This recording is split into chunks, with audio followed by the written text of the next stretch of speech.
Question number 6, Marama Fox. Tēnā koe te mana whakawa. My question is to the Minister for Social Development and asks, does she agree with the study of Alicia Sudden that work and income is pushing too many beneficiaries into jobs that don't last? If so, what is she doing about it? The Honourable Tolley. Mr. Speaker, no. I find it very hard to put faith in any research that by its own admission, and I quote, is not considered as accurate or likely to represent the entire population, end quote. I also note that the Ministry for Social Development has some concerns around the methodology and approach taken. As I've already told this House, I have commissioned Superu to do some research in this area based on data matching and rigorous methods, not anecdotal evidence from a university assignment that involved handing out flyers, offering grocery vouchers for taking part, and interviews with only 6 hand-picked respondents. People leave benefits for a range of reasons, including moving into retirement or overseas. 2 categories of people, I note, were not considered by the university study mentioned by the member. Supplementary. Supplementary question, Marama Fox. Does she consider it appropriate that WINS sent a 38-week pregnant woman to a potentially dangerous and physically taxing job doing beekeeping? And if not, what is she doing to ensure WINS does not treat people like this again? The Honourable Tolley. No, it is not appropriate. And while I'm not able to talk about specific cases, I want to make it very clear no 8.5 months pregnant woman should be directed by Work and Income to find a job.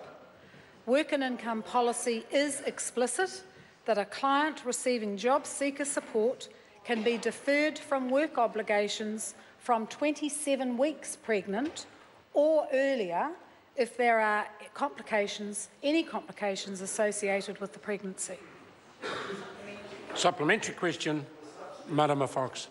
Is she concerned that the dismissive comments of the Social Development Ministry Deputy Chief Executive Ruth Bound, who said the thesis does not fairly reflect the work of our people that they do each day to help improve the lives of New Zealanders, we support? And if so, is she going to change the demeaning and judgmental endemic culture of WINS?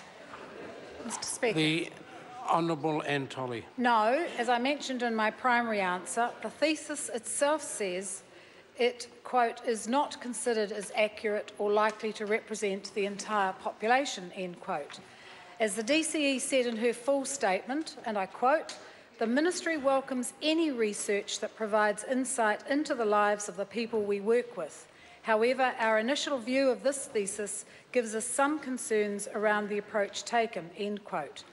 The DCE went on to acknowledge that, quote, it can be hard to get a foot on the ladder and difficult to begin the climb, but it's a start to better things.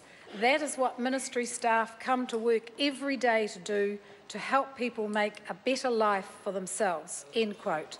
And I want to take this opportunity to acknowledge the hard work that the staff at Work and Income do every day, supporting people to get into education, into training, or into work so that they can fulfil their dreams.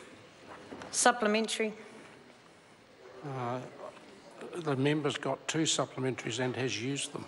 It's my understanding, Mr. Speaker, that we have been given an extra supplementary for today.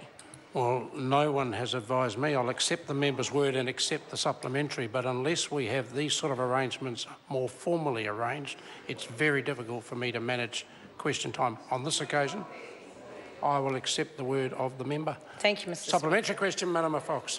Does she agree then, given that the DCE agrees that feedback from any source is valued, that Sudden's thesis says WINS should be more flexible and supportive?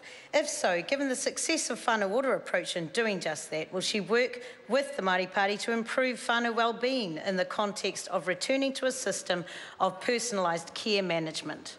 2 additional supplementaries by the sound of that. On the Honourable Tolley. Mr. Speaker, no. In fact, I do believe that the Work and Income system is incredibly supportive and flexible, and we've seen the success of that with the latest figures showing the lowest June quarter since 2008.